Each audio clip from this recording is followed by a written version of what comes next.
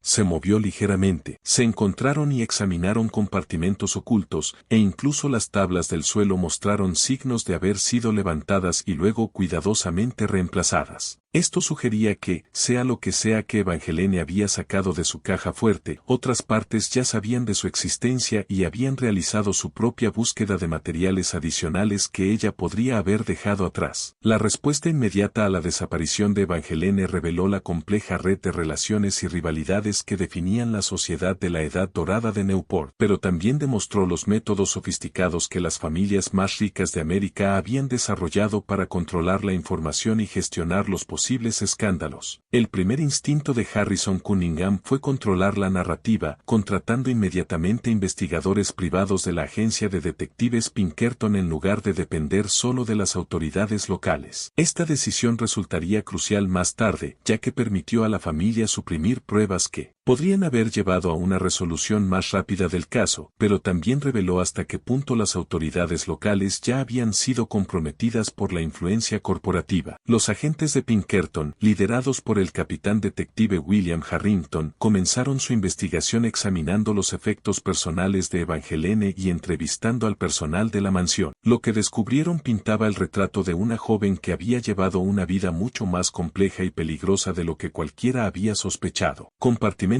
ocultos en su escritorio de escritura revelaron correspondencias con abogados, banqueros, investigadores federales y lo que parecía ser detectives privados de lugares tan lejanos como Chicago, San Francisco e incluso Londres y París. Las cartas discutían irregularidades en los contratos ferroviarios, inspecciones de seguridad falsificadas, sobornos sistemáticos a funcionarios federales y, lo más perturbador de todo, la eliminación coordinada de testigos inconvenientes. El capitán Harrington Harrington, quien tenía 20 años de experiencia investigando crímenes corporativos. Escribió más tarde en sus notas privadas que la colección documental de Evangeline era la evidencia más completa de corrupción sistemática que jamás había encontrado. Sus archivos contenían no solo acusaciones y sospechas, sino copias reales de documentos falsificados, fotografías de reuniones secretas y lo que parecían ser registros financieros detallados mostrando el flujo de dinero de sobornos a través de diversas empresas fantasmas y cuentas bancarias extranjeras. Más perturbadoras fueron las notas detalladas que Evangeline había estado llevando sobre las vidas personales y actividades comerciales de las familias más prominentes de Newport. Un diario privado escrito en un cifrado que tomó 3 semanas a los agentes de Pinkerton descifrar con la ayuda de expertos en criptografía del Departamento del Tesoro contenía información comprometida sobre asuntos extramatrimoniales, fraudes comerciales, corrupción política y lo que parecía ser una conspiración organizada entre varias compañías ferroviarias para fijar precios, eliminar la competencia y suprimir investigaciones de seguridad. Una entrada fechada solo 2 días antes de su desaparición decía: los contratos de Peeton son fraudulentos. Ahora tengo pruebas documentales de que el acero utilizado en la construcción del puente de Baltimore fue deliberadamente sustituido por materiales de menor calidad para aumentar los márgenes de beneficio. TP aprobó personalmente la sustitución, sabiendo que la falla estructural era prácticamente inevitable. Las especificaciones originales de ingeniería requerían acero de grado A en todo el puente, pero los materiales entregados eran de grado C con certificados falsificados. El consultor de ingeniería que descubrió la sustitución, Robert Henley, murió en un incendio en un hotel 3 días después de entregar su informe. Su reemplazo, el Dr. Marcus Webb, recibió $50,000 para certificar que los materiales de menor calidad eran aceptables. El puente de Baltimore, mencionado en las notas de Evangeline, se había colapsado 6 meses antes durante la hora punta de la mañana, matando a 17 trabajadores e hiriendo a muchos más. La investigación oficial concluyó que el desastre fue causado por una tormenta de hielo inesperada que colocó una presión imprevista sobre la estructura, pero el documento de Evangeline sugería una explicación mucho más siniestra. Si las alegaciones eran ciertas, Theodore Peeton y potencialmente otros miembros de la sociedad de Newport eran culpables de asesinato premeditado disfrazado de negligencia corporativa. A medida que avanzaba la investigación del capitán Harrington, comenzó a descubrir un patrón de accidentes sospechosos y muertes misteriosas conectadas a las diversas empresas comerciales controladas por las familias más poderosas de Newport. En los últimos 5 años, al menos 18 individuos que habían estado involucrados en la investigación de violaciones de seguridad ferroviaria, problemas de calidad del acero, irregularidades financieras o organización laboral, habían muerto bajo circunstancias que, aunque oficialmente se consideraron accidentales, mostraban inquietantes similitudes cuando se examinaban en conjunto. El caso más perturbador involucró a David Caendis, un inspector federal de ferrocarriles que había estado investigando violaciones de seguridad en la línea Baltimore y Newport solo 18 meses antes de la desaparición de Evangeline. Caendis fue encontrado muerto en su habitación de hotel en Baltimore, aparentemente después de sufrir un ataque al corazón. Sin embargo, su viuda insistió en que su marido estaba en perfectas condiciones de salud y había aprobado recientemente un examen médico exhaustivo requerido para su empleo federal. Más significativamente, ella reveló que su marido había estado recibiendo cartas amenazantes durante semanas antes de su muerte y había comprado una considerable póliza de seguro de vida después de confesarle que había descubierto pruebas de una conspiración que alcanzaba los niveles más altos del gobierno y los negocios. Caendis había intentado proporcionar los archivos de investigación de su esposo a las autoridades federales, pero los documentos desaparecieron misteriosamente de su hogar durante el funeral, aparentemente tomados por individuos que habían ganado acceso sin romper cerraduras o ventanas. Cuando ella contactó directamente a la familia Cunningham, buscando respuestas sobre la muerte de su marido y solicitando acceso a los registros de seguridad ferroviaria que podrían apoyar su investigación, recibió la visita de 2 hombres bien vestidos que se identificaron como representantes de intereses preocupados por evitar la propagación de rumores maliciosos. Los visitantes no amenazaron explícitamente a la señora Caendis, pero dejaron claro que la investigación de su marido se basaba en malentendidos e información incompleta que podría acarrear consecuencias legales desafortunadas si ella seguía haciendo acusaciones contra los respetados líderes empresariales. También señalaron que la pensión federal de su marido se vería puesta en peligro si se consideraba que su última investigación había sido realizada incorrectamente y que su propio empleo como profesora podría verse afectado si las autoridades locales recibían informes sobre su estado mental inestable tras la muerte de su marido. Poco después de esta visita, la señora Cavendish recibió un sustancial pago anónimo acompañado de una nota que sugería que sería prudente abandonar sus investigaciones y mudarse a otra ciudad donde pudiera empezar de nuevo sin la carga de los recuerdos dolorosos. Ella accedió, mudándose a Oregón y nunca más hablando públicamente sobre la muerte de su marido, pero no antes de proporcionar secretamente copias de sus notas de investigación restantes a un amigo periodista que prometió continuar con la investigación. Ese periodista, Michael O'Connor, del Baltimore Sun, había comenzado su propia investigación sobre las violaciones de seguridad ferroviaria, pero sus esfuerzos habían sido sistemáticamente obstruidos por funcionarios que afirmaban que los documentos relevantes habían sido archivados incorrectamente o destruidos en las labores rutinarias de limpieza. Cuando O'Connor intentó entrevistar a otros inspectores federales, descubrió que varios habían sido transferidos a ubicaciones remotas mientras que otros habían sido promovidos a puestos en los que ya no tenían acceso a datos operativos de seguridad. La investigación de O'Connor también reveló que el patrón de muertes de inspectores se extendía más allá del caso Cavendish. En los últimos 3 años, 7 inspectores federales que trabajaban en cuestiones de seguridad ferroviaria habían muerto en circunstancias que, aunque individualmente plausibles, formaban un patrón estadísticamente imposible cuando se consideraban en conjunto. 3 habían sufrido ataques al corazón a pesar de no tener problemas cardíacos previos. 2 murieron en incendios de hoteles que destruyeron sus archivos de investigación. 1 se ahogó bajo circunstancias que sugerían que había sido drogado antes de entrar al agua. Y 1 había sido asesinado en lo que parecía ser un robo al azar que ocurrió justo días antes de que estuviera programado para testificar ante un comité del Congreso sobre violaciones de seguridad. El descubrimiento más escalofriante en los archivos de Evangeline fue un documento que parecía ser una lista de precios para varios servicios proporcionados por lo que se denominaba la Oficina de Ajuste de Newport. El documento estaba escrito en código pero con una clave que Evangeline aparentemente había roto, listando tarifas para soluciones permanentes a problemas persistentes, resolución accidental de situaciones incómodas y servicios integrales de gestión de reputación. Los precios van desde $5,000 por intimidación simple hasta $50,000 por eliminación permanente con limpieza documental completa. La investigación del capitán Harrington sobre este documento lo llevó a descubrir que la Oficina de Ajuste de Newport aparentemente era una organización real que operaba en oficinas en Nueva York, Chicago y San Francisco, que ofrecía lo que anunciaba como servicios discretos de consultoría para preocupaciones industriales. Sin embargo, cuando Harrington intentó investigar la organización directamente, descubrió que sus oficinas estaban cerradas, su personal había desaparecido y sus registros comerciales habían sido retirados de todos los repositorios oficiales. 3 semanas después de la desaparición de Evangeline, el capitán Harrington hizo un descubrimiento que alteraría fundamentalmente la dirección de la investigación y revelaría el verdadero alcance de la conspiración que Evangeline había estado documentando. Mientras examinaba los terrenos de Windward Hall con mayor escrutinio, utilizando técnicas que había aprendido durante su servicio militar para rastrear posiciones enemigas ocultas, notó que el suelo en una sección particular de los extensos jardines de la propiedad mostraba signos de haber sido recientemente perturbado. El área estaba ubicada cerca del conservatorio de la mansión, cerca de donde se había visto a Evangeline conversando con Theodore Peyton más temprano en la noche, pero también estaba posicionada de manera que podía ser observada desde varias ventanas de la mansión, lo que sugería que quien había perturbado el suelo había sido extremadamente audaz o confiado en que no serían interrumpidos. Usando técnicas especializadas de excavación que apenas comenzaban a emplearse en investigaciones criminales, Harrington y su equipo excavaron cuidadosamente el sitio. Lo que encontraron no fue el cuerpo de Evangeline, sino algo igualmente significativo y mucho más peligroso para los perpetradores. Un contenedor metálico a prueba de agua enterrado aproximadamente a 4 pies de profundidad, envuelto en lona aceitada y sellado con cera para evitar daños por humedad. Dentro estaban copias de los documentos que habían desaparecido de la caja fuerte de Evangeline, junto con materiales adicionales que pintaban un cuadro aún más condenatorio de la corrupción entre las familias de élite de Newport y revelaban el alcance alcance internacional de sus actividades criminales. El archivo enterrado contenía registros financieros detallados que mostraban desfalco sistemático del Fondo de Pensiones de los Trabajadores de Baltimore y Newport, certificados falsificados de inspección de seguridad para al menos 12 proyectos de construcción importantes en el noreste, evidencia de sobornos que involucraban a funcionarios federales, jueces y políticos locales, y lo más impactante de todo, correspondencia detallada con Europa en organizaciones criminales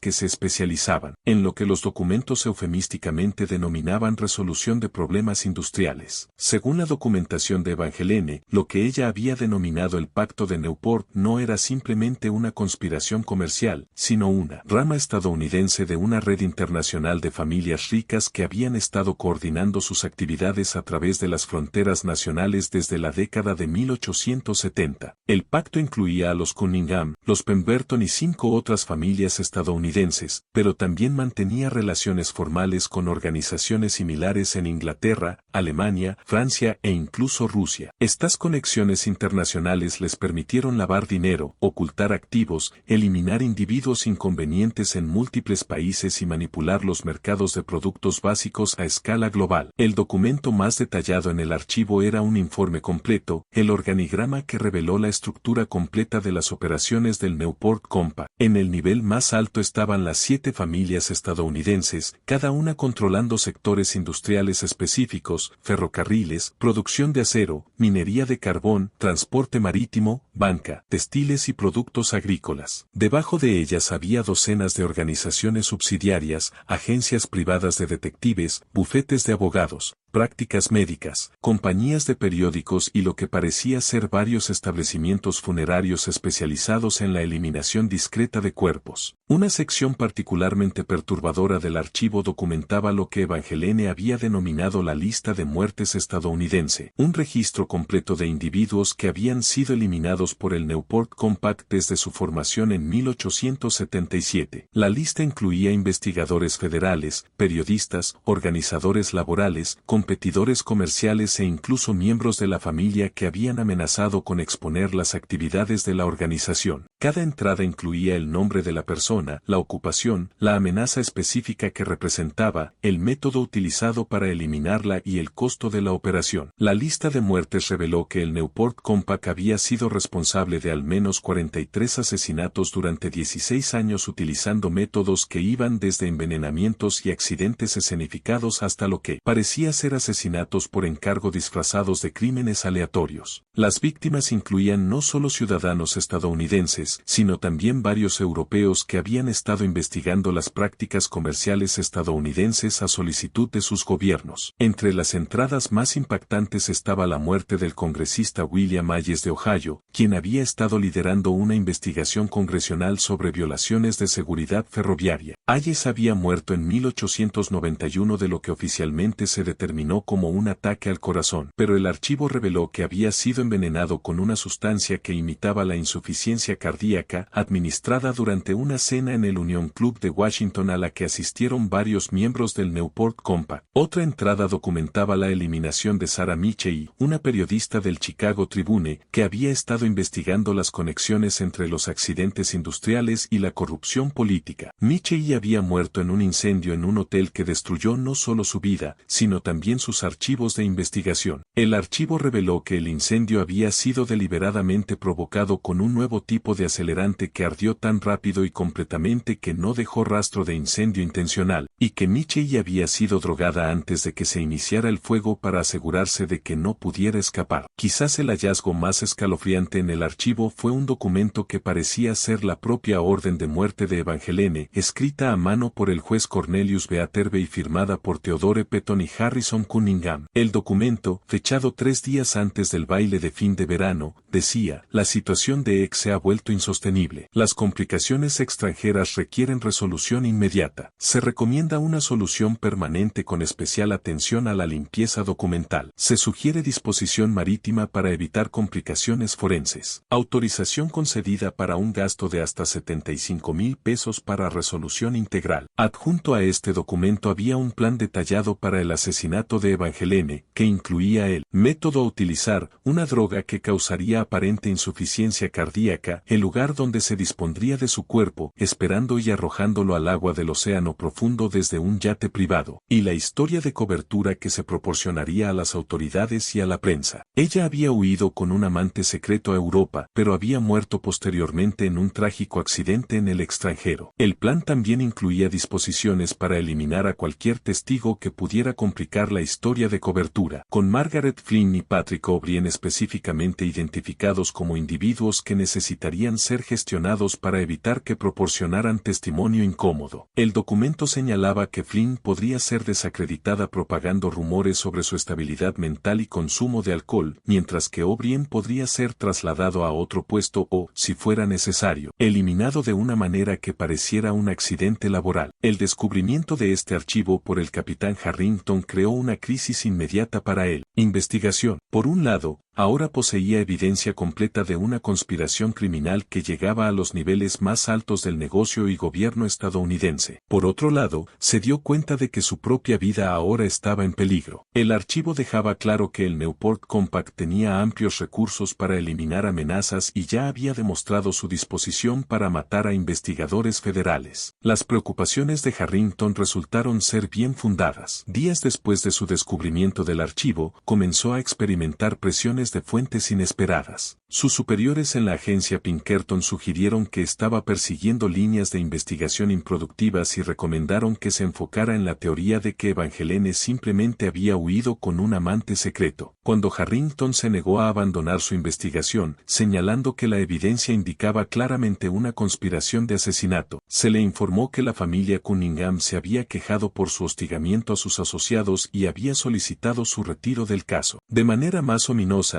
Harrington comenzó a recibir amenazas sutiles pero inconfundibles. Su habitación de hotel fue registrada mientras él realizaba entrevistas sin que se robaran objetos, pero sus notas de investigación claramente fueron examinadas. Recibió cartas anónimas sugiriendo que su esposa e hijos en Chicago podrían estar más seguros si concluía su investigación rápidamente y regresaba a casa. Lo más inquietante de todo fue que descubrió que alguien había estado haciendo indagaciones sobre sus finanzas personales, antecedentes familiares y posibles vulnerabilidades que podrían ser explotadas y métodos más directos de influencia resultaban necesarios. Reconociendo que su posición se había vuelto insostenible, Harrington tomó una decisión que probablemente le salvó la vida, pero también garantizó que la verdad sobre la desaparición de Evangeline permaneciera oculta durante décadas. Secretamente hizo múltiples copias de los documentos más importantes del archivo, escondiéndolos en diversas ubicaciones y organizando su entrega a asociados de confianza si algo le sucedía. Luego concluyó oficialmente su investigación con un informe que en su mayoría apoyaba la teoría de que Evangeline había huido voluntariamente, mientras que en privado continuaba investigando el caso a través de canales no oficiales. A medida que el capitán Harrington profundizaba en el Newport Compact a través de su investigación no oficial, comenzó a entender que la desaparición de Evangeline no fue un incidente aislado, sino la culminación de una campaña sistemática para eliminar la amenaza más seria que la organización jamás había enfrentado. Lo que hacía a Evangeline particularmente peligrosa no solo era su acceso a información confidencial sobre las operaciones comerciales de su familia, sino su comprensión sofisticada de cómo recopilar evidencia, preservarla de forma segura y coordinarse con múltiples investigadores y periodistas para asegurar que las revelaciones no pudieran ser suprimidas. La investigación continua de Harrington reveló que Evangeline había estado trabajando durante al menos 18 meses con una red de individuos que compartían su compromiso de exponer las actividades del Newport Compact. Esta red incluía investigadores federales que documentaban en secreto la corrupción en diversas agencias gubernamentales, periodistas extranjeros que investigaban las prácticas comerciales estadounidenses desde fuera del alcance de la intimidación nacional, e incluso varios individuos adinerados que se habían distanciado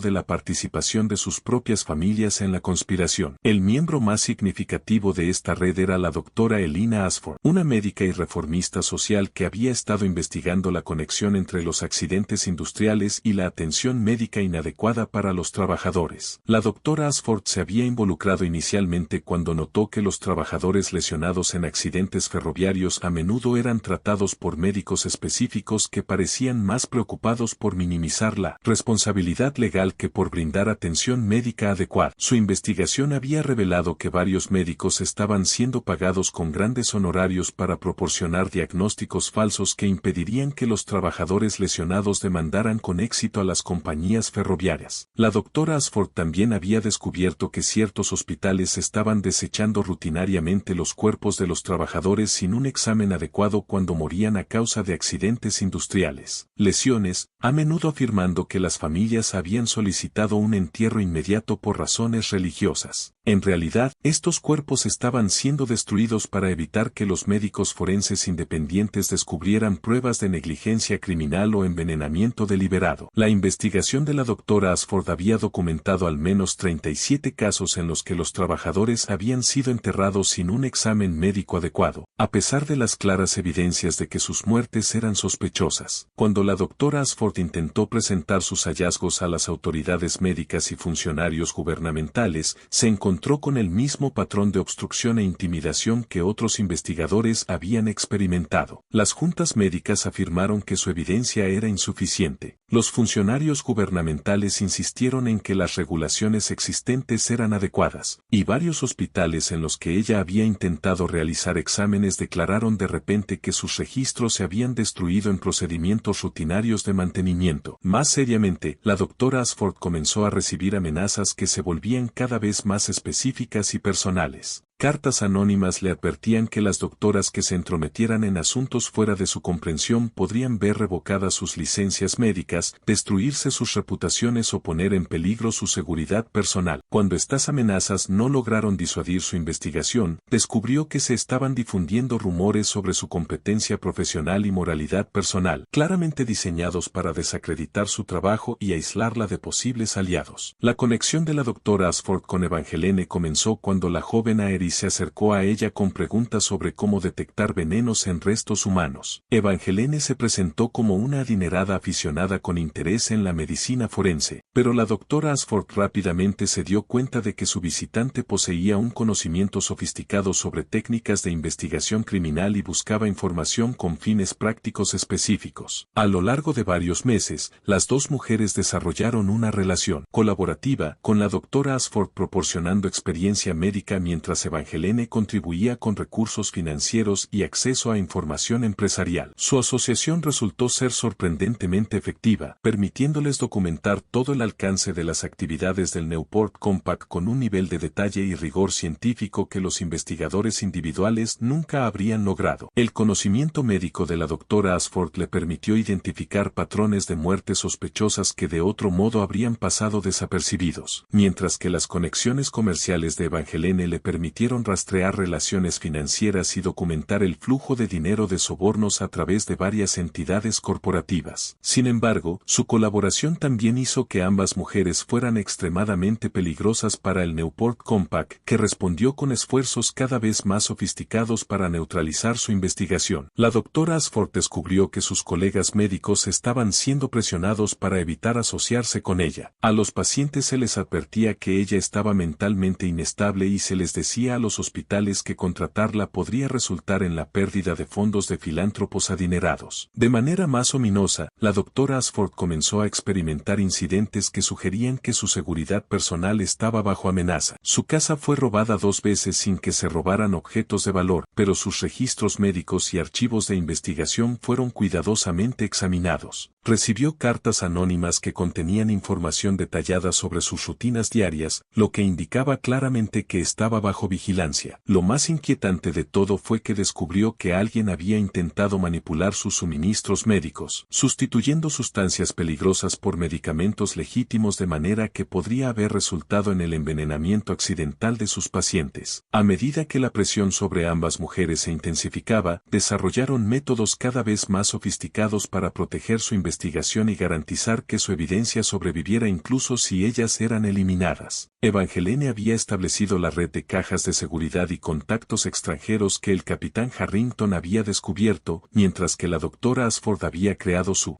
propio sistema de archivos ocultos y procedimientos automáticos de divulgación. Sin embargo, su innovación más importante fue el desarrollo de lo que llamaron la póliza de seguro, un documento integral que no solo detallaba las actividades criminales del Newport Compact, sino que también proporcionaba evidencia de los esfuerzos de la organización por suprimir las investigaciones y eliminar a los testigos. Este documento fue diseñado para ser tan dañino y completo que su divulgación resultaría inevitablemente en investigaciones federales, consecuencias diplomáticas internacionales y procesamientos criminales que no podrían ser suprimidos mediante sobornos o intimidación. La póliza de seguro contenía no solo documentación de crímenes pasados, sino también evidencia de actividades criminales en curso y predicciones detalladas sobre crímenes futuros que el Newport Compact planeaba. Este elemento predictivo fue crucial porque significaba que si Evangeline y la doctora Ashford eran eliminadas, el posterior cumplimiento de sus predicciones proporcionaría pruebas convincentes de que sus otras acusaciones eran exactas. En la noche del baile de fin de verano, Evangeline había llevado una copia de la póliza de seguro en el estuche de cuero que James Beaterbe la había observado llevar bajando las escaleras de la mansión. Su plan era presentar este documento a los miembros reunidos del Newport Compact, exigiendo que confesaran sus crímenes y hicieran restitución a sus víctimas. Si se negaban, activaría los procedimientos automáticos de divulgación que liberarían simultáneamente el documento a múltiples periódicos, fiscales federales y gobiernos extranjeros. Lo que Evangeline no había anticipado era que el Newport Compact había desarrollado su propia red de inteligencia que había estado monitoreando sus actividades y había descubierto al menos algunas de sus preparaciones. Aunque no conocían toda la extensión de sus pruebas ni los detalles de sus procedimientos de divulgación, habían aprendido lo suficiente para darse cuenta de que ella representaba una amenaza existencial para su organización. Esta inteligencia condujo a la decisión documentada en la autorización del juez Beaterbe para eliminarla permanentemente en lugar de intentar más negociaciones o intimidaciones. La confrontación que tuvo lugar en las habitaciones de Evangeline en la noche del 14 de agosto no fue un evento espontáneo, sino una operación cuidadosamente planificada que involucró no solo a Theodore Petton y al juez Beaterbe, sino también a varios otros miembros del Newport Compact, quienes se habían posicionado estratégicamente a lo largo de la mansión para garantizar que la operación pudiera completarse sin interferencias. Sin embargo, antes de que esta confrontación tuviera lugar, la investigación de Harrington reveló que Evangeline había logrado completar un último acto de desafío que finalmente aseguraría su victoria póstuma sobre el Newport Compact. En algún momento durante la noche, había logrado activar al menos algunos de sus procedimientos de divulgación, enviando telegramas codificados a su red de aliados y poniendo en marcha la cadena de eventos que eventualmente expondría los crímenes de la organización al escrutinio público. Justo cuando pensábamos que lo habíamos visto todo, el horror en Newport se intensifica. Si esta historia te está dando escalofríos, comparte este video con un amigo que ama los misterios oscuros. Dale al botón de me gusta para apoyar nuestro contenido y no olvides suscribirte para no perderte historias como esta. Descubramos juntos qué sucede a continuación en esta historia de corrupción y asesinato de la Era Dorada. La verdad sobre las últimas horas de Evangeline Cunningham comenzó a emerger a través de una extraordinaria convergencia de pruebas que el capitán Harrington no reuniría completamente hasta meses después de que se cerrara la investigación oficial. El avance ocurrió cuando Margaret Flynn, la sirvienta personal de Evangeline, finalmente encontró el coraje para proporcionar una cuenta completa de lo que había presenciado en la noche del 14 de agosto de 1893. El testimonio de Flynn, corroborado por evidencia física y materiales documentales que Evangeline había logrado preservar, reveló una confrontación de asombrosa brutalidad que demostró hasta qué punto las familias más ricas de Estados Unidos estaban dispuestas a llegar para proteger su imperio criminal. Según el relato detallado de Flynn, la confrontación en las habitaciones de Evangeline, en efecto, había tenido lugar, pero no como una discusión espontánea que escaló fuera de control. En su lugar, fue una operación cuidadosamente orquestada que implicó una preparación extensa y la participación de individuos que claramente habían planeado y ensayado sus roles. Flynn informó que había observado observado una actividad inusual en la mansión durante toda la noche, con varios invitados haciendo múltiples viajes a lo que parecía ser un centro de comando temporal que se había establecido en el estudio privado de Harrison Cunningham. Aproximadamente a las 11:15 de la noche, no a las 11:30, como inicialmente había informado, Flynn escuchó voces en las habitaciones de Evangeline. Sin embargo, en lugar de simplemente escuchar a través del agujero de la llave, utilizó una red de pasajes de sirvientes que le permitió observar la confrontación desde una posición oculta que le daba una vista clara de la mayor parte de la habitación. Lo que presenció no fue una discusión acalorada, sino más bien un interrogatorio metódico diseñado para obtener información sobre las pruebas de Evangeline y los procedimientos de divulgación. Los participantes en este interrogatorio incluían no solo a Theodore Petton, al juez Beaterbe y a Harrison Cunningham, sino también al Dr. Edmond Sheffield, el médico forense estatal, y a otros dos hombres que Flynn no reconoció, pero que parecían ser criminales profesionales en lugar de miembros de la sociedad Newport. Estos hombres estaban claramente allí para proporcionar conocimientos especializados en lo que Flynn describió eufemísticamente como técnicas de persuasión física. El interrogatorio comenzó con el juez Beaterbe presentando a Evangeline un documento legal que, según él, requeriría que entregara todas las pruebas en su posesión y se sometiera a una evaluación psiquiátrica por delirios y fantasías paranoicas. Cuando Evangeline se negó a firmar este documento, el Dr. Sheffield sacó una bolsa médica que contenía lo que describió como tratamientos terapéuticos que ayudarían a aclarar su pensamiento sobre estos desafortunados malentendidos. La respuesta de Evangeline demostró tanto su valentía como su comprensión sofisticada de los sistemas legales y médicos que se utilizaban en su contra. Les informó a sus captores que había consultado con expertos legales sobre tales tácticas coercitivas y entendía que cualquier confesión o entrega de pruebas obtenidas mediante fuerza o coerción médica sería inadmisible en un tribunal. Más importante aún, reveló que había anticipado exactamente este tipo de confrontación y ya había activado procedimientos legales y periodísticos que garantizarían que la verdad saliera a la luz independientemente de lo que le sucediera. En este punto, según el testimonio de Flynn, el tono de la confrontación cambió drásticamente. El juez Beaterbe abandonó cualquier pretensión de procedimiento legal y comenzó a describir en detalle gráfico lo que le sucedería a Evangeline si no cooperaba voluntariamente. Explicó que el Newport Compact había desarrollado métodos sofisticados para eliminar a individuos incómodos que no dejaban rastro de juego sucio y que habían utilizado estos métodos con éxito para eliminar a docenas de personas que habían amenazado sus intereses. Theodore Petton complementó las amenazas del juez con descripciones detalladas de lo que había sucedido con individuos específicos que anteriormente habían intentado exponer las actividades del Newport Compact. Describió la muerte del congresista Hayes en Washington, la eliminación de la periodista Sarah Michey en Chicago, y varios otros casos que Flynn reconoció de los relatos de periódicos que había leído. El conocimiento de Petton sobre estos casos era tan detallado e íntimo que estaba claro que él había estado personalmente involucrado en la planificación y ejecución de estos asesinatos. Sin embargo, la respuesta de Evangeline a estas revelaciones sorprendió a sus interrogadores y demostró que ella había entendido mucho más sobre su organización de lo que ellos habían percibido. Les informó que había pasado meses documentando su participación en estos casos específicos y ya había proporcionado pruebas detalladas sobre cada asesinato a su red de investigadores y periodistas. También reveló que poseía evidencia de sus conexiones internacionales, incluyendo correspondencia con organizaciones criminales europeas y documentación de asesinatos que se habían cometido en países extranjeros. Lo más significativo, Evangeline reveló que tenía evidencia de la participación del Newport Compact en lo que ella denominó el incidente de Filadelfia, un descarrilamiento de tren que mató a más de 40 pasajeros y que fue oficialmente atribuido a un fallo mecánico. Según sus pruebas, el descarrilamiento había sido causado deliberadamente para eliminar a un grupo de inversionistas europeos que investigaban irregularidades en el financiamiento ferroviario estadounidense. Los inversionistas viajaban juntos en un tren específico, lo que los convertía en un objetivo ideal para lo que parecía un trágico trágico accidente. La revelación sobre el incidente de Filadelfia creó lo que Flynn describió como un momento de silencio absoluto en la habitación, ya que los interrogadores se dieron cuenta de que Evangeline poseía evidencia de su crimen más cuidadosamente oculto. Este incidente no solo implicaba múltiples asesinatos, sino también la destrucción de pruebas que pertenecían a gobiernos extranjeros, lo que creaba el potencial de crisis diplomáticas internacionales y procesamientos criminales que no podrían ser controlados a través de la corrupción doméstica. En este punto, el Dr. Sheffield sacó una jeringa que contenía lo que describió como una preparación que proporcionaría alivio inmediato de estos desafortunados delirios. Sin embargo, Evangeline también había anticipado esta posibilidad y se había preparado para ello consumiendo una sustancia que contrarrestaría la mayoría de los venenos y drogas comunes. También había colocado varios objetos en su habitación que podría usar como armas si se necesitaba fuerza física. La fase final de la confrontación comenzó cuando Evangeline intentó llegar a la ventana que conducía a su ruta de escape de emergencia. Había preparado esta ruta meses antes, instalando una escalera de cuerda que le permitiría descender a un bote que había escondido entre las rocas debajo de la mansión. Sin embargo, los dos criminales profesionales habían anticipado esta posibilidad y se habían posicionado para evitar su escape. Según el testimonio de Flynn, lo que siguió fue una breve pero violenta lucha durante la cual Evangeline logró defenderse de sus atacantes el tiempo suficiente para arrojar el estuche de cuero que contenía su evidencia más importante por la ventana, con la esperanza de que fuera arrastrado al mar o recuperado por aliados que estaban monitoreando la situación desde botes posicionados frente a la costa. Sin embargo, finalmente fue superada por la superioridad numérica y se le inyectó la preparación terapéutica del Dr. Sheffield. La droga no mató a Evangeline de inmediato, sino que indujo un estado de parálisis que la dejó consciente, pero incapaz de moverse o hablar. En este estado, se vio obligada a escuchar mientras sus captores discutían los métodos específicos que usarían para disponer de su cuerpo y eliminar cualquier evidencia de su participación en su desaparición. El juez Beaterbe explicó que esperarían hasta que la droga tuviera pleno efecto, luego transportarían su cuerpo a un bote que los esperaba en una cala apartada a varios kilómetros de la mansión. El bote llevaría su cuerpo mar adentro, donde se le pondría peso y se dejaría caer en aguas profundas que impedirían su recuperación, incluso si la ubicación fuera descubierta de alguna manera. Sus efectos personales serían distribuidos en varias ubicaciones para crear la impresión de que ella había huido voluntariamente, mientras que se crearían documentos falsificados para respaldar la historia de cobertura de que había muerto en un trágico accidente en Europa después de fugarse con un amante secreto. Sin embargo, incluso mientras yacía paralizada e indefensa, Evangeline logró obtener una última victoria sobre sus asesinos. Flynn observó que ella llevaba un anillo especial que contenía un compartimento oculto y que de alguna manera logró activar un mecanismo que liberó una pequeña cantidad de polvo químico en el aire. Este polvo había sido diseñado para reaccionar con sustancias específicas para crear un olor distintivo que sería detectable durante varios días, incluso después de intentar limpiar la habitación. Más importante aún, Flynn se dio cuenta de que el polvo había sido formulado para adherirse a la ropa y la piel, lo que significaba que cualquiera que estuviera presente durante su liberación llevaría trazas del químico durante semanas después. Esto proporcionaría evidencia que podría identificar potencialmente a los asesinos de Evangeline si los investigadores fueran lo suficientemente sofisticados como para detectar y analizar los rastros químicos. La última observación de Flynn fue quizás la más significativa para comprender el alcance total de la empresa criminal del Newport Company. A medida que los efectos de la droga comenzaron a abrumar a Evangeline, el juez Beaterbe realizó una llamada telefónica utilizando la línea privada de su habitación. Flynn solo podía escuchar un lado de la conversación, pero era claro que el juez estaba informando sobre el éxito de la operación a alguien que no estaba presente en la mansión. La conversación incluía referencias a la situación de Chicago y a las complicaciones en Londres, lo que sugería que el Newport Company estaba llevando a cabo operaciones similares en múltiples ubicaciones. Flynn escuchó al juez decir, el activo principal ha sido asegurado y el asunto de la documentación ha sido contenido. Se recomienda proceder con la fase 2 del protocolo de contención. Las complicaciones internacionales deberían resolverse dentro de 72 horas. Esta conversación confirmó que el asesinato de Evangeline formaba parte de una operación más grande diseñada para eliminar múltiples amenazas a las actividades del Newport Compact simultáneamente. La organización aparentemente había identificado a varias personas en diferentes lugares que poseían pruebas peligrosas y había coordinado su eliminación para evitar que cualquier testigo sobreviviente pudiera juntar el alcance completo de sus crímenes. La resolución final del caso de Evangeline Cunningham reveló tanto la extraordinaria sofisticación de las operaciones criminales del Newport Compact como la notable efectividad de las contramedidas que Evangeline había desarrollado para asegurar que sus pruebas sobrevivieran a su asesinato. Aunque sus asesinos lograron eliminarla físicamente, no pudieron evitar la divulgación de sus pruebas, lo que resultó en consecuencias que finalmente destruyeron su organización, incluso cuando permitió que la mayoría de los participantes individuales escaparan del castigo legal. El primer avance en exponer al Newport Compact ocurrió exactamente 10 días después de la desaparición de Evangeline, cuando los periodistas del New York World, el Boston Herald y el Philadelphia Inquirer recibieron simultáneamente paquetes que contenían documentación completa de las actividades criminales de la organización. Estos paquetes habían sido enviados desde múltiples oficinas de correos de Nueva Inglaterra utilizando un sistema que Evangeline había desarrollado para asegurar que, incluso si algunas entregas eran interceptadas, suficiente evidencia llegaría a sus destinatarios previstos para garantizar la exposición. Los paquetes contenían no solo copias de los documentos internos del Newport Compact, sino también análisis detallados que Evangeline había preparado con la ayuda de la doctora Ashford y otros colaboradores. Estos análisis demostraron conexiones entre muertes aparentemente no relacionadas, explicaron los métodos utilizados para corromper a funcionarios gubernamentales y médicos forenses, y proporcionaron un organigrama integral que revelaba el alcance total de la conspiración. Lo más significativo fue que los paquetes incluían predicciones sobre las acciones específicas que el Newport Compact tomaría en respuesta a la desaparición de Evangeline. Estas predicciones resultaron ser sorprendentemente precisas, ya que los esfuerzos de la organización para suprimir la investigación y eliminar a testigos siguieron patrones que Evangeline había anticipado basándose en su estudio de sus operaciones previas. Cuando estas predicciones se cumplieron con precisión, proporcionaron pruebas convincentes de que las otras acusaciones de Evangeline eran igualmente confiables. Las investigaciones de los periódicos que siguieron generaron una enorme indignación pública y presión política que ni siquiera la extensa red de corrupción del Newport Compact pudo suprimir completamente. Los fiscales federales se vieron obligados a abrir investigaciones. Los comités del Congreso exigieron audiencias y la presión diplomática internacional comenzó a aumentar cuando los gobiernos europeos se dieron cuenta de que sus ciudadanos habían sido asesinados por intereses comerciales estadounidenses. Sin embargo, las consecuencias legales para los miembros individuales del Newport Compact fue sorprendentemente limitada, lo que demuestra hasta qué punto la riqueza y la influencia política pueden proteger a los criminales de la persecución, incluso cuando sus crímenes están extensamente documentados y públicamente revelados. Harrison Cunningham murió de lo que oficialmente se informó como un ataque al corazón solo 2 semanas después de que aparecieran las primeras historias en los periódicos. Aunque el rápido inicio de sus síntomas y las circunstancias de su muerte fueron consistentes con un envenenamiento, su muerte eliminó al testigo potencial más importante del fiscal e hizo difícil continuar con los cargos contra otros miembros de la organización. Theodore Patton huyó a Argentina justo días antes de que los alguaciles federales llegaran para arrestarlo, utilizando los recursos financieros y las redes de transporte que el Newport Compact había establecido precisamente para tales emergencias. Vivió bajo un nombre falso en una finca remota hasta su muerte en 1923, nunca regresando a los Estados Unidos, pero continuó coordinando con otros miembros de la organización a través de correspondencia cifrada y transferencias financieras. El juez Beaterbe fue retirado discretamente del banco y se retiró a una finca privada en California, oficialmente debido a problemas de salud, pero en realidad como parte de un acuerdo negociado que le permitió evitar la persecución legal a cambio de proporcionar información limitada sobre las actividades de corrupción judicial de la organización. Sin embargo, la información que proporcionó fue cuidadosamente seleccionada para proteger a los participantes más importantes, sacrificando a los asociados de menor rango que se habían convertido en cargas. El Dr. Sheffield, el médico forense, se suicidó en lugar de enfrentarse a la persecución, pero no antes de destruir registros extensos que habrían proporcionado evidencia de su implicación en encubrir numerosos asesinatos. Su muerte fue en sí misma sospechosa, ya que lo encontraron en su oficina con una herida de bala que podría haber sido autoinfligida o administrada por alguien que intentaba evitar que revelara información sobre otros miembros de la organización. De las 7 familias identificadas como miembros del Newport Compact, solo 2 enfrentaron serias consecuencias legales, y estas se limitaron a sanciones financieras y ostracismo social en lugar de persecución penal. 3 patriarcas familiares murieron en circunstancias sospechosas dentro de los meses posteriores a las revelaciones, aparentemente víctimas de los mismos métodos de eliminación que habían utilizado contra sus propios enemigos. Las familias restantes utilizaron su riqueza y conexiones políticas para evitar la persecución, aunque sus reputaciones se vieron permanentemente dañadas y sus operaciones comerciales severamente interrumpidas. El aspecto más trágico del caso fue la eliminación sistemática de testigos y posibles informantes que siguió a las revelaciones públicas. Margaret Flynn, cuyo testimonio había sido crucial para entender el destino de Evangeline, desapareció poco después de dar su declaración a los investigadores. Se la vio abordar un tren a Chicago, llevando una maleta y lo que parecía una cantidad sustancial de dinero, pero nunca se encontró más rastro de ella, a pesar de las extensas búsquedas tanto de las fuerzas del orden como de investigadores privados. Patrick O'Brien, el vigilante nocturno, cuyas observaciones habían corroborado el testimonio de Flynn, murió en lo que se dictó como un ahogamiento accidental 3 meses después de que concluyera la investigación. Sin embargo, las circunstancias de su muerte lo encontraron en un estanque de molino a pesar de ser un nadador experimentado que no tenía motivo para estar en ese lugar. Sugieren que fue asesinado para evitar que proporcionara más testimonio. La doctora Elena Ashford, quien había sido la principal colaboradora de Evangeline en la documentación de las actividades del Newport Compact, sobrevivió más tiempo que la mayoría de los testigos, pero finalmente fue eliminada de una manera que demostró los métodos sofisticados de la organización. Murió en lo que parecía un accidente de laboratorio, aparentemente vencida por los vapores químicos mientras realizaba una investigación. Sin embargo, la investigación del accidente reveló que el sistema de ventilación de su laboratorio había sido saboteado deliberadamente de una manera que requería un amplio conocimiento técnico y una planificación cuidadosa. La eliminación de testigos continuó durante varios años después de las revelaciones iniciales, creando un patrón de muertes que claramente era deliberado, pero suficientemente disperso, distribuidas con el tiempo y la geografía para evitar atraer la atención de las agencias de aplicación de la ley que no estaban específicamente buscando conexiones. En total, al menos 15 personas que habían proporcionado pruebas o asistencia relacionadas con la investigación de Evangeline Cunningham murieron en circunstancias sospechosas entre 1893 y 1897. Sin embargo, la consecuencia más significativa a largo plazo del caso fue la transformación gradual del periodismo de investigación y de la aplicación de la ley federal que resultó de las técnicas que Evangeline había pionerizado. Sus métodos para recopilar evidencia, preservarla de forma segura y coordinarse con múltiples investigadores y periodistas se convirtieron en prácticas estándar para los reporteros que investigaban intereses poderosos. Varios periodistas prominentes del principio del siglo XX citaron la exposición del Newport Compact como su inspiración para ingresar al campo y acreditaron las técnicas de Evangeline como las que hicieron posible sus propias investigaciones. El gobierno federal también comenzó a desarrollar métodos más sofisticados para investigar crímenes corporativos y corrupción política, en parte como respuesta a la evidencia de que el Newport Compact había podido operar durante más de 15 años sin ser detectado a pesar de cometer docenas de asesinatos y robar millones de dólares. Se crearon nuevas agencias con experiencia especializada en crímenes financieros, conspiraciones criminales interestatales y la corrupción de funcionarios gubernamentales. Tal vez lo más importante, las consecuencias diplomáticas internacionales del caso llevaron al desarrollo de nuevos tratados y acuerdos diseñados para evitar que las empresas estadounidenses cometieran crímenes contra ciudadanos extranjeros con impunidad. Varios países establecieron unidades especiales de investigación para monitorear las actividades comerciales estadounidenses dentro de sus fronteras, y la cooperación internacional en investigaciones criminales se mejoró significativamente. La fortuna de los Cunningham fue finalmente heredada por parientes lejanos que no tenían conexión con el negocio ferroviario ni conocimiento de las actividades del Newport Compact. Estos parientes parientes vendieron la mayoría de los intereses comerciales de la familia y utilizaron los ingresos para establecer fundaciones benéficas enfocadas en la seguridad de los trabajadores y la prevención de accidentes industriales. Un memorial adecuado para los 17 trabajadores que murieron en el colapso del puente de Baltimore y las docenas de otras víctimas de la negligencia corporativa. Windward Hall, la mansión donde Evangeline fue asesinada, fue vendida y convertida en un hotel de lujo. Aunque el negocio luchó debido a los persistentes informes de fenómenos inexplicables en las habitaciones que una vez fueron las cámaras privadas de Evangeline, los huéspedes informaron haber oído voces en las paredes, encontrar documentos que desaparecían cuando se examinaban de cerca y experimentar sueños que parecían contener información detallada sobre eventos históricos que no tenían forma de saber. La mansión fue finalmente demolida en 1932 después de un incendio sospechoso que destruyó la mayor parte del edificio, incluida la habitación donde Evangeline había muerto. El estuche de cuero que Evangeline había arrojado por su ventana durante su última lucha nunca fue recuperado oficialmente a pesar de las extensas búsquedas en la costa y el fondo del océano. Sin embargo, persisten los rumores de que en realidad fue encontrado por pescadores locales que reconocieron su importancia y lo entregaron secretamente a los investigadores federales. Según estos rumores, el estuche contenía evidencia de una corrupción aún más extensa, posiblemente involucrando políticos federales, jueces de la Corte Suprema y conspiraciones empresariales internacionales que se extendían mucho más allá de las operaciones estadounidenses del Newport Compact. Algunos historiadores creen que esta evidencia adicional fue suprimida por las autoridades federales, quienes concluyeron que su revelación causaría tal disrupción política y económica que amenazaría la estabilidad del gobierno estadounidense. Según esta teoría, ciertos funcionarios gubernamentales tomaron la decisión calculada de procesar a los participantes de menor nivel en el Newport Compact mientras protegían a las figuras de mayor nivel cuya exposición habría creado una crisis política inmanejable. La más. El misterio persistente en torno al caso concierne al destino final de lo que Evangeline había denominado la póliza de seguro. El documento integral que detallaba no solo los crímenes pasados, sino que también predecía las actividades futuras del Newport Compact. Aunque porciones de este documento fueron claramente incluidas en los materiales que llegaron a los periódicos y fiscales, hay indicios de que existían secciones adicionales que nunca fueron reveladas públicamente. Los observadores contemporáneos señalaron que varias predicciones específicas incluidas en las porciones reveladas de la póliza de seguro se cumplieron con una precisión notable en los años posteriores a la muerte de Evangeline, pero otras predicciones que se mencionaron en correspondencia privada nunca fueron divulgadas públicamente. Esto sugiere que algunas partes del documento pudieron haber sido suprimidas por las autoridades que reconocieron que su revelación habría tenido consecuencias que iban mucho más allá de la persecución de los miembros del Newport Compact. Al final, la historia de Evangeline Cunningham sirve como inspiración y advertencia sobre las posibilidades y limitaciones del coraje individual al enfrentar la corrupción sistemática. Su comprensión sofisticada de las técnicas de investigación criminal, su capacidad para construir redes de aliados y colaboradores, y su cuidadosa preparación para la preservación de pruebas y procedimientos de divulgación le permitieron lograr una victoria póstuma sobre sus asesinos que habría sido imposible para una persona menos preparada y con menos recursos. Sin embargo, su historia también demuestra la brutal efectividad de la riqueza y el poder organizados para protegerse a través de la violencia y la intimidación. A pesar de que sus pruebas finalmente expusieron las actividades del Newport Compact y llevaron a la destrucción de su organización, la mayoría de los participantes individuales escaparon de un castigo serio y continuaron viviendo cómodamente gracias a la riqueza acumulada a través de asesinatos y robos. Tal vez la lección más importante del caso Evangeline Cunningham es que la lucha entre la justicia y la corrupción no es una batalla única que se pueda ganar o perder de manera definitiva, sino un conflicto continuo que requiere vigilancia constante y coraje de individuos dispuestos a arriesgar su seguridad personal por el bien común. El sacrificio de Evangeline contribuyó a mejoras en la seguridad de los trabajadores, la responsabilidad gubernamental y la independencia periodística que beneficiaron a millones de personas. Pero los sistemas fundamentales que permitieron que el Newport Compact operara, la concentración de riqueza y poder en manos de una pequeña élite, permanecieron en gran parte sin cambios. Este misterio nos muestra que, incluso frente a una corrupción y violencia abrumadoras, la conciencia y el coraje individuales pueden marcar la diferencia. La verdad tiene una manera de de sobrevivir, incluso cuando fuerzas poderosas intentan enterrarla bajo capas de dinero, influencia e intimidación. Las pruebas de Evangeline Cunningham sobrevivieron a su asesinato y finalmente lograron la justicia que ella había buscado, aunque a un costo que demuestra el verdadero precio de desafiar el poder establecido. ¿Qué opinas de esta historia? ¿Crees que todo fue revelado? ¿O podría haber más secretos aún ocultos en los archivos de las familias más ricas de Estados Unidos? Las técnicas que Evangeline desarrolló para investigar crímenes corporativos todavía son utilizadas por periodistas y agencias de la ley hoy en día, lo que sugiere que su legado sigue amenazando a aquellos que usan la riqueza y el poder para explotar y dañar a otros. Deja tu comentario abajo sobre lo que crees que realmente sucedió con ese estuche de cuero perdido y si conspiraciones similares podrían seguir operando hoy en día. Si te gustó esta historia y quieres más misterios históricos como este, suscríbete, activa la campanita de notificación y comparte con alguien a quien le gusten las historias oscuras del pasado de Estados Unidos. Nos vemos en el próximo video.